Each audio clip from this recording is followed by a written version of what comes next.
everybody smiling at you ain't your friend. Now, you don't have to walk around suspicious of everybody and questioning everybody and wondering who's trying to stab you in the back next. You don't have to do that. What you do is you pray, you spend time in prayer, and when the Holy Spirit gives you a little witness, just pay attention to it. How many ever been in the process of getting ready to do something, getting ready to say something, and even though it makes sense what you're doing, something on the inside say, now wait a minute, now something not, something, and you can't put your mouth because it don't make sense. That's the Holy Spirit talking. Pay attention.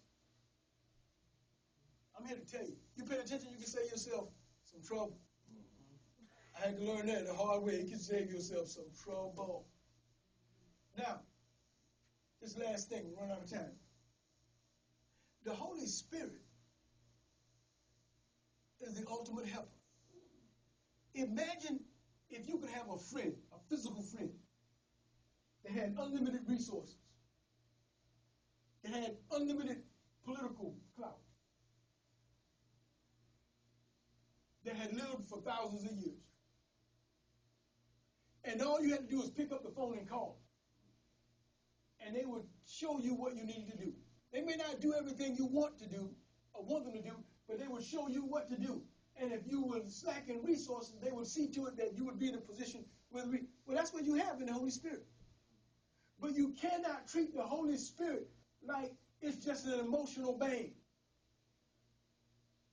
See, I love to sing, and I love to worship, and I love to do all that. But the Holy Spirit is not just about an emotional thing. Somebody think, well, man, if we shouted, did we shout enough today? Did we sing and hang from the rooftop and all that? All that's good. But you listen, I remember when I watched some Michael Jackson videos, and best I know it wasn't the Holy Spirit, people was passing out. They had to pick some people up, they were crying, they was weeping, or whatever. Now they were overcome with emotion. So you can do that, but that doesn't mean that it's the Holy Spirit.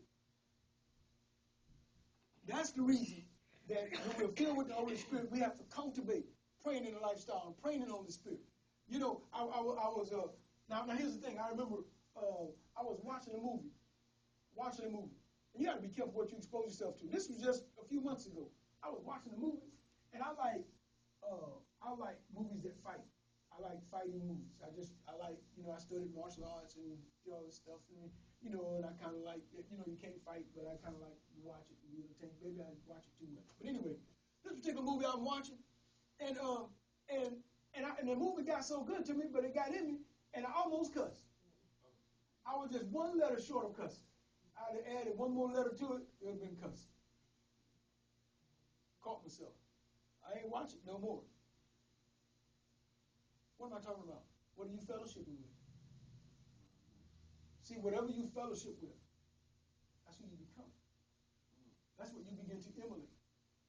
Those are but if you fellowship with the Holy Spirit, see what happens is, even if you're wrong, the Holy Spirit will correct you, teach you and show you. What do you say? He will teach you all things. He will teach you all things. But a lot of times, we don't allow him to teach us anything because we fellowship with the wrong thing. Have I fellowship with the wrong thing and the wrong people in time past? Yes. Because when you fellowship incorrectly, even when the Holy Spirit is trying to talk to you, you ignore it. How many ever been in a situation where the Holy Spirit is telling you, but you just can't believe what the Holy Spirit is saying because you're so confident in the person and what they're saying? See, what I'm just talking about is the Holy Spirit wants to lead you and guide you and direct you and teach you, show you. He is a comforter. He is the comforter. You got some questions? Take it to him. You got some concerns? Take it to him. You need to make a decision, and if you're not quite sure about the decision you need to make, take it to him. It looks like everything is going the wrong direction, and you need God to show up, to show you what to do, and what should I do this or should I do that? Go to him. He'll bring you through. Now, think about it. If God brought Job through and restored double, if God bring you through, he'll restore double. But the key is, you can't quit. If I can leave you with one thing when you're talking about the Holy Spirit, learn this. Never quit whatever you're doing. And here's why you never quit. Quitting is always habit forming. And whatever you quit on, you'll take that attitude and habit of quitting, you'll take it to the next project. And if you learn never quit, you want to know what some people do? They quit, and right before they get their breakthrough, they go to a new project. And guess what? Right before they get to the breakthrough in the next project, they quit. And guess what they do next time? Right before they get the breakthrough in the next project, they quit. And guess what they do the next time? Right before they get the breakthrough in the next project, they quit. They always quit. Because you know what? In their mind, they think it's easy. There's nothing worth having that's easy. Nothing. Nowhere. Nothing. Nothing. It's going to take work. I don't care what it is. Let me tell you something. You're not going to be a manager at McDonald's if you don't work hard.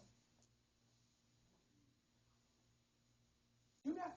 The ones that become managers, they can cook some French fries. I ain't trying to cook no French fries. But if need be, I'll be cooking some French fries. But I'm saying, they can cook some French fries. They can cook some hamburgers. Now they got other people cooking the French fries and hamburgers.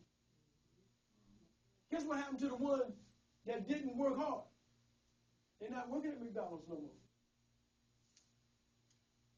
Now, some of them went on to college, went on to other things, but a lot of them, because they never learned the value of hard work and working hard, guess what?